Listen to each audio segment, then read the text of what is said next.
Halo, pada video kali ini saya akan menjelaskan mengenai plated dessert.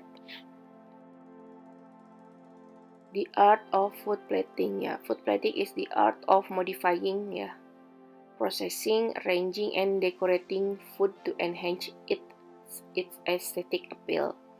Dan di bawah di sini ada 9 tujuan ya, mungkin bisa lebih ya.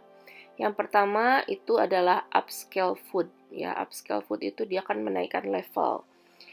Contohnya kita mengambil Indonesian dessert. Indonesian dessert yang selama ini kita bisa beli dengan harga yang murah ya. Lalu kita plating ya, otomatis dia akan menaikkan harga jualnya, lalu levelnya pun akan jadi semakin berkelas. Yang kedua adalah enhance dining experience ya. Enhance itu adalah meningkatkan ya. Meningkatkan dining experience, pengalaman makan ya, pengalaman makan pada tamu atau customer. Ya mungkin bagi customer yang pertama kali makan, ini merupakan pengalaman yang baru ya, yang unik bagi customer tersebut ya, karena yang biasanya dia makan itu simple ya, tiba-tiba dia makan dengan tampilan yang sangat cantik. Ya mungkin ini pengalaman yang berharga ya bagi customer atau tamu yang pertama kali makan di FDR ya contohnya. Terus ditambah disajikannya dengan makanan yang cantik, yang enak ya, yang tentunya baru bagi tamu atau customer tersebut.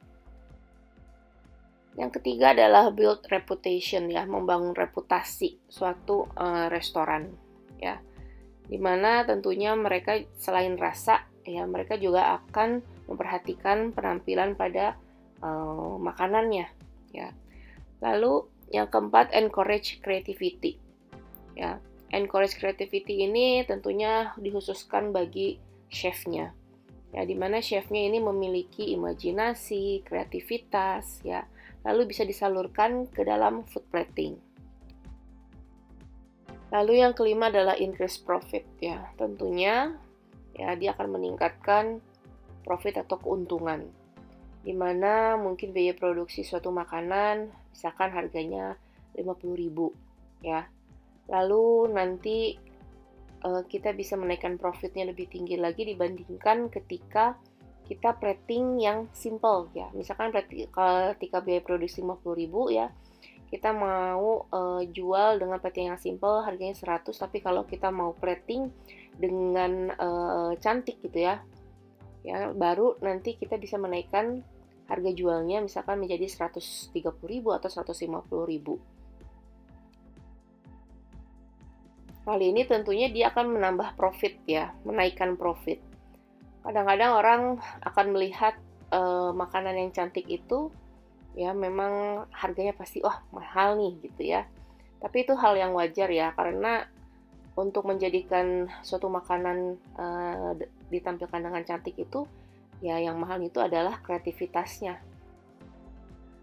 Dan yang keenam adalah create free advertising. Nah, ini yang terjadi saat ini. Sebenarnya para pemilik atau pengelola suatu restoran itu kalau sekarang ya tidak usah banyak mengeluarkan biaya advertising. Karena kalau kita lihat konsumen itu atau tamu sebelum makan pasti foto, lalu diposting di media sosial, dan tanpa sadar itu merupakan bisa jadi pemasaran juga gitu ya, untuk mempromosikan tempat ya atau makanan yang mereka makan. Lalu yang ketujuh ada increase appetite ya. Jadi ini kita bisa menaikkan selera makan ya. Apalagi kalau kita melihat makanannya itu tertata rapi, indah, cantik ya. Pasti kita sebagai customer atau tamu itu pengen ya merasakan gitu ya makanan yang ada di hadapan kita. 8 adalah satisfy di customer gitu ya. Jadi customer atau tamu ini pasti akan merasakan kepuasan ya. Kepuasan pertama adalah layanan ya atau service, lalu tampilan makanan, rasa ya. Jadi mereka memiliki pengalaman yang baik ya tentunya juga akan memiliki kepuasan yang baik terhadap suatu restoran dan juga makanannya. Yang terakhir nomor 9, ini tentunya suatu makanan itu dia bisa menunjang tema ya pada suatu tempat, tema pada suatu acara. Plated dessert presentation ya disajikan di restoran, tentunya hotel, cafe, atau disajikan setelah main course ya. Tapi ada juga beberapa cafe kan dia tidak menyediakan main course ya, dia bisa juga customer langsung makan dessert ya.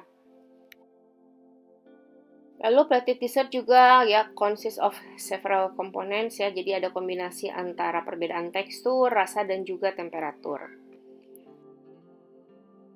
Dan yang paling penting adalah meninggalkan final impression ya, dimana misalkan ada tamu atau customer makan set menu ya, mulai dari appetizer, soup, sama main course itu dia enak-enak semua ya, bagus presentasinya, tiba-tiba disajikan plated dessert yang biasa saja atau mungkin customer kurang suka. Nah, ketika mereka pulang, mereka akan mengingat ya yang terakhir mereka makan. Sehingga yang tadinya set menunya itu harusnya bagus ya, ternyata yang diingat adalah kurang baik ya. Apabila dalam satu set menu misalkan appetizer, soup, sama main course-nya biasa saja ya, ditutup dengan plated dessert yang sangat enak, yang sangat memuaskan, si customer ketika pulang dia pasti akan mengingat makanan yang terakhir dimakannya. Ya pasti dessert ini akan membantu ya penilaian terhadap makanan sebelumnya yang tadinya biasa saja menjadi ikut terbawa sangat istimewa dan juga memberikan pengalaman yang baik buat mereka. Ini sama yang dikatakan oleh Anne McManus ya. It's the final, it's the last impression, a bad dessert can ruin the meal. Dan juga apa yang dikatakan oleh Chef Michel Cimarusti, dessert is the last impression people live with. If pastry is not going to be at the same level as the rest of the food, you are letting yourself down.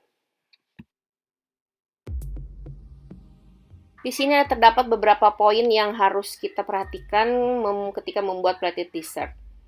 Yang pertama adalah plating style ya. Tentunya kalau plating style itu kalau kita misalkan sebagai pastry chef ya, atau kalian yang mau membuat perencanaan, itu harus kita sketsa ya lebih baik. Karena kenapa? Perencanaan ini atau desainnya itu harus diketahui oleh bawahan atau tim kita, nanti biar sama ketika plating. Yang kedua adalah bahan-bahan ya, tentunya ada harga, juga ada kualitas ya. Apalagi ini plated dessert ya, dessert yang kita plating secantik mungkin tentunya membutuhkan bahan-bahan yang berkualitas. 3 adalah seimbang atau balance ya. Balance itu bisa dilihat dari warna, dari rasa, dari aroma, dari mouthfeel, tekstur, dan juga bentuk. Yang keempat, kita juga harus memperhatikan temperatur ya. Biasanya kalau frozen dessert itu disajikan antara minus 14 derajat Celcius sampai dengan minus 12 derajat Celcius. Dan apabila hot dessert itu nanti disajikan sekitar 50 sampai dengan 65 derajat Celcius kepada tamu. Yang kelima adalah portion. Nah, kalau portion ini, apabila kita di suatu restoran ya, menyajikan set menu, kita juga harus tahu ya gramasi yang disajikan kepada customer dimulai dari appetizer, soup, sama main course ya. Jadi jangan sampai ketika set menu tersebut di awal si tamu sudah kenyang ya sampai main course, tiba-tiba sama kita dikasih dessert yang besar yang membuat kenyang. Otomatis yang pertama adalah tamu tidak akan menghabiskannya, tidak akan menikmatinya karena tadi mengenyangkan. Nah, berbeda cerita lagi kalau kita menyajikan plated dessert di tempat yang boleh memesan hanya dessert saja. Yang keenam adalah venue, indoor atau outdoor. Ya, misalkan acaranya itu ada di outdoor, lalu minta disajikan ice cream. Nah, ini kita harus mempertimbangkan transportnya ya. Biasanya kalau di pastry itu ada di bawah di B1, B2, sedangkan acara ada di atas. Apakah kita membawa cooler box ya, ataukah kita menaikkan iceberg ke atas ya, mendekati dengan venue. Yang ketujuh ada healthy lifestyle atau diet. Sekarang banyak sekali macam-macam diet ya, ada vegan, ada vegetarian, lalu ada juga yang ketofastosis, ada yang ketogenik, lalu ada yang karnivor. Kalau karnivor nggak mungkin ya, makan plated dessert ya, atau nggak mungkin yang mau rendah gula atau bebas gluten ya, low carbs ya, atau low karbohidrat ya. Jadi kita harus detail ya terhadap calon customer kita, apalagi kalau yang memang memesan menu ya, set menu, apakah ada alergi tertentu atau sedang diet tertentu. Yang kedelapan adalah cleanliness. Ini nggak usah ditanya ya, kebersihan diri, kebersihan tempat area kerja, kebersihan dari bahan ya, proses pembuatannya, lalu ketika serving ya, pokoknya kita harus memperhatikan kebersihan. Lalu ada 4 komponen yang biasanya ada di plated dessert. Yang pertama adalah di main item, yang kedua saus, yang ketiga crunch komponen, dan yang keempat adalah garnish. Untuk the main item itu biasanya kita menggunakan mousse, cake, pie ya, atau juga bisa juga menggunakan puding. Lalu untuk saus itu yang standar itu kan biasanya vanilla sauce, caramel sauce, fruit sauce ya, dan masih banyak lagi. Di sini ada banyak gambar bagaimana kita mengaplikasikan saus ya. Di atas piring ada yang simple, ada yang klasik, dan juga ada yang modern. Yang ketiga ada crunch komponen. Nah, crunch komponen ini memberikan tekstur ya yang unik ya, ketika misalkan dalam plated dessert main itemnya itu adalah mousse ya. Lalu ada tekstur saus yang creamy atau lembut. Nah, tiba-tiba kita makan crunch komponen ya. Jadi di dalam mulut itu dia ada lembut, ada creamy, lalu ada tekstur crunchy ya yang digigit sehingga nanti mulutnya tidak akan bosan ketika makan plated dessert. Dan inilah contoh-contoh crunch komponen. Nah, uniknya crunch komponen ini juga bisa dijadikan sebagai garnish. Nah, di sini kita bisa lihat ada French tuile. Nah, French tuile ini juga dia memiliki rasa crunchy ya, tapi tidak bisa terlalu lama. Nanti dia akan sedikit kalau istilahnya melempem gitu kalau dibiarkan di udara terbuka. Lalu di sini ada pattern tuile ya, sama halnya seperti French tuile.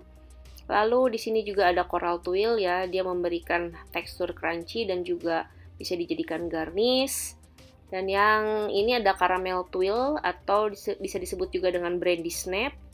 Lalu di sini kita bisa juga membuat crunch komponen sekaligus garnish menggunakan karamel. Lalu ada bubble sugar, ini yang terbuat dari glukos ya, dan juga pewarna makanan. Itu nih hanya tinggal dipanggang saja di dalam oven. Lalu ada coklat soil ya, dia terbuat dari maltodextrin ditambah dengan kalau misalkan rasa coklat Nutella ya, nanti jadinya dia tuh seperti bubuk. Lalu ada streusel, ada juga meringue kisses, lalu di sini juga ada biskuit crumb. Dan di sini ada meringue stick, meringue shard ya. Memang terbuat dari resep yang sama dengan meringue kisses ya. Dia dari Italian meringue, tapi hanya bentuknya berbeda-beda dan juga bisa dikasih warna. Lalu yang lagi tren ini adalah buah-buahan kering ya, yang disebut dengan dehydrated chips. Ada juga yang disebut dengan clear dehydrated chips atau stained glass fruit chips. Jadi ini dia transparan. Dan komponen yang terakhir adalah garnish ya. Seperti biasa garnish pun ada bisa dijadikan dari buah, dari edible leaf ya. Edible leaf itu seperti daun pandan, ya, daun nasturtium, rosemary, daun mint. Lalu di sini juga ada edible flower ya, barangkali di rumah kalian, di halaman rumah ini ada ya bunga-bunga yang edible. Contohnya yang paling umum ada marigold, ada lavender, ada dandelion, bunga mawar pun termasuk ya. Lalu ada begonia ya. Jadi masih banyak ya sebenarnya kalau masuk ke dalam kategori edible flower atau bunga yang bisa dimakan, bisa juga disebut dengan bunga yang tidak beracun. Lalu ada berbagai macam coklat decoration yang kemarin kita pernah buat sebelumnya, dan juga ada foam. Foam ini masuk ke dalam molekular gastronomi ya. Nah, foam ini terbuat dari fruit juice ditambah dengan lecithin. Lalu kita mix menggunakan immersive blender, jadi agak sedikit ke atas biar si foam atau busa dari jus tersebut naik ke atas ya, lalu nanti kita ambil. Nah, si lecithin ini dia berperan sebagai penguat dari foam tersebut. Foam tersebut nanti tidak akan mudah pecah ya bubble-nya. Lalu yang paling simpel kita bisa menggunakan cocoa powder atau juga icing sugar. Dan yang paling sering itu kita membuat micro sponge ya. Micro itu bukan kecil tapi microwave sponge. Biasanya kita menggunakan es puma ya, lalu nanti kita dibakarnya itu di microwave. Ya, tapi sekarang banyak resep yang tidak harus menggunakan es puma, tapi tetap untuk pembakaran micro sponge-nya harus menggunakan microwave. Lalu ada lagi quenelle ya. Quenelle ini sebenarnya bukan nama makanan ya atau garnish ya, tapi dia lebih ke bentuk ya. Nah, untuk membentuk quenelle itu nanti kita bisa mengaplikasikannya di whipped cream, di mousse, di cremo, lalu bisa juga kita menggunakan ice cream atau enggak sorbet. Lalu di sini ada jelly atau agar-agar juga bisa dijadikan sebagai garnish ya. Bisa dibentuk seperti memanjang ya, seperti mie, atau kita bisa juga potong kotak-kotak. Lalu di sini kita ada fake caviar ya. Fake caviar ini sebenarnya masuk ke dalam spherification. Nah ini kalau terbuatnya itu dia terbuat dari jus buah ya. Jadi sebenarnya ada dua cara untuk membuat fake caviar. Yang pertama itu jus buah ditambahkan dengan agar-agar, lalu kita masukkan ke dalam suntikan ya, dan kita tetesi ya ke dalam minyak yang sudah dingin ya, sehingga nanti dia akan berubah menjadi telur ikan. Nah, cara yang kedua adalah kita menggunakan sodium alginat dan juga kalsium chloride untuk water bath-nya. Nanti ada video yang mengenai cara pembuatan fake caviar.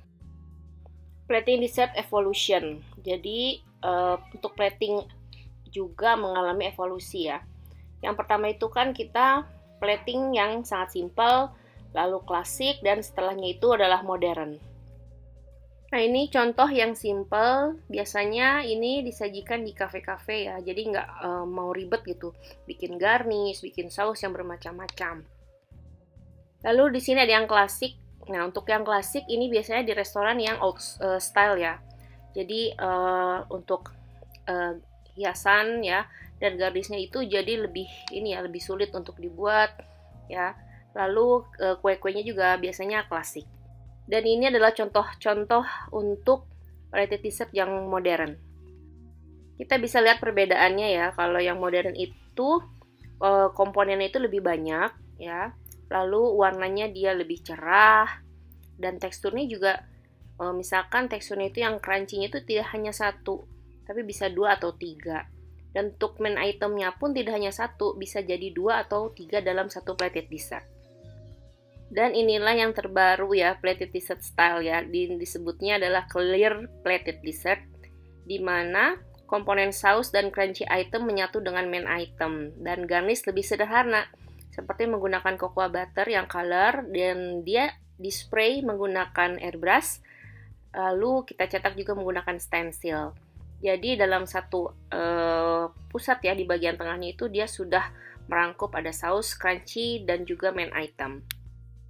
Untuk modern plated dessert itu rata-rata menggunakan teknik molekular gastronomi ya, dimana terkadang dessert yang biasanya berbentuk seperti ini dideconstructedkan ya, itu bisa disebut dengan deconstructed food plating.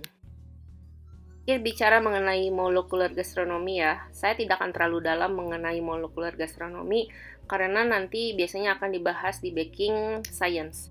Jadi molekular gastronomy itu adalah innovative way of cooking that combines culinary arts with science ya. Jadi ada science-nya. Nah, nanti di sana ada advantages-nya sama disadvantages-nya ya. Jadi kalian nanti bisa baca, mungkin saya tidak bisa menjelaskan satu persatu karena memang ini harusnya masuk ke dalam mata kuliah baking science. Lalu di sini bisa kalian baca tentang persepsi orang ya yang takut menggunakan food science ya. Takutnya dia ada chemical atau mungkin dia ada bahan-bahan kimia lainnya. Nah, nanti kalian bisa baca di sini persepsi-persepsi yang ada ya di masyarakat mengenai makanan yang menggunakan. Sini saya spill sedikit saja ya mengenai teknik molekular gastronomi. Yang pertama adalah jellification, ya, lalu ada spherification dan emulsification ya. Tadi sudah dijelaskan ya untuk garnish ya. Lalu ada powderizing ya, yang tadi maltodextrin plus Nutella ya, nanti dia jadi powder. Lalu ada siphon whipping ya. Kalau kalian mungkin pernah ke Starbucks gitu, kalian melihat es spumanya, itu juga masuk ke dalam molekular gastronomi. Lalu ada ice cream ya, yang kita proses cepat ya. Biar cepat membeku, itu nanti kita kasih nitrogen, lalu kita kocok menggunakan mixer, dan nanti ice cream mixture yang tadinya encer bisa cepat mengeras. Lalu di sini kita akan membahas tentang deconstructed food present. Ya, deconstructed itu adalah mengubah tekstur dan bentuk pada suatu hidangan. Jika didekonstruksi, hidangan tetap akan mempertahankan esensinya, tetapi penampilannya akan sangat berbeda dari aslinya.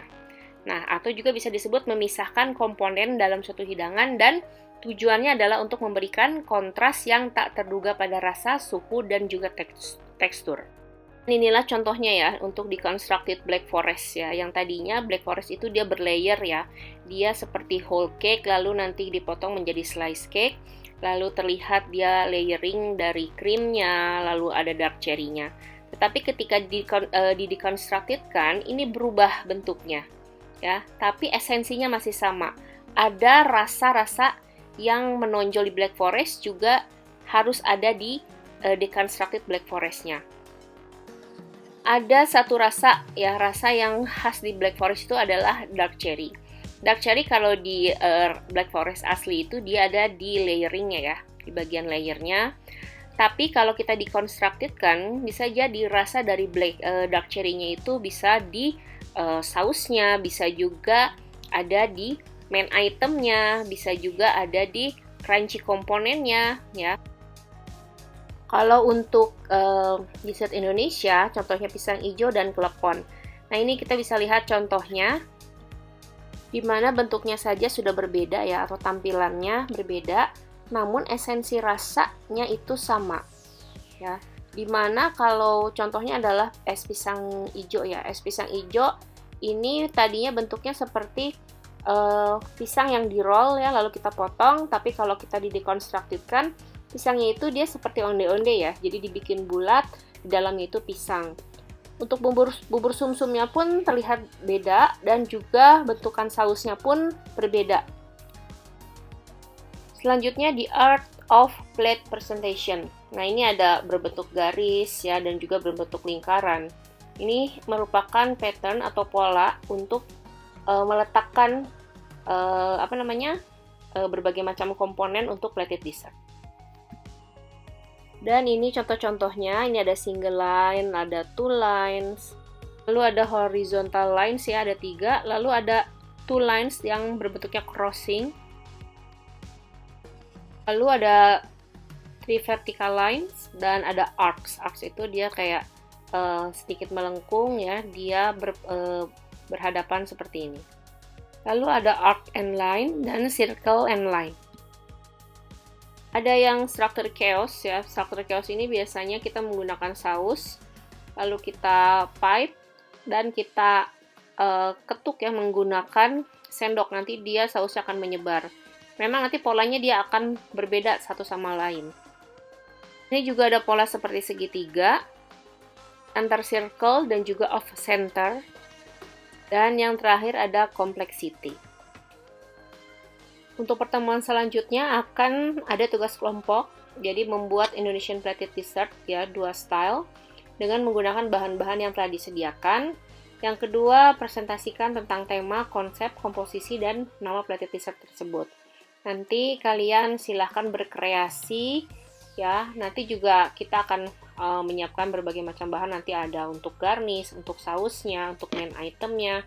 Main itemnya tentu nanti kalian harus bawa ini ya, bawa jajanan pasar yang harganya 1.000-2.000. Boleh kalian bisa beli antara 2 sampai dengan 4 macam biar lebih bervariasi. Dan inilah contoh-contoh project ya, project untuk plated dessert ya. Ini kita menggunakan main itemnya adalah jajanan pasar ya, yang harganya 1.000 atau 2.000. Kita kreasikan ya menjadi lebih cantik, yang tentunya dia akan menambah nilai jual ya, lebih cantik. Dan bagaimana kalian mempresentasikan plated dessert tersebut ya, dimulai dari temanya, desainnya, judulnya ya. Nanti silahkan berdiskusi dengan teman sekelompoknya.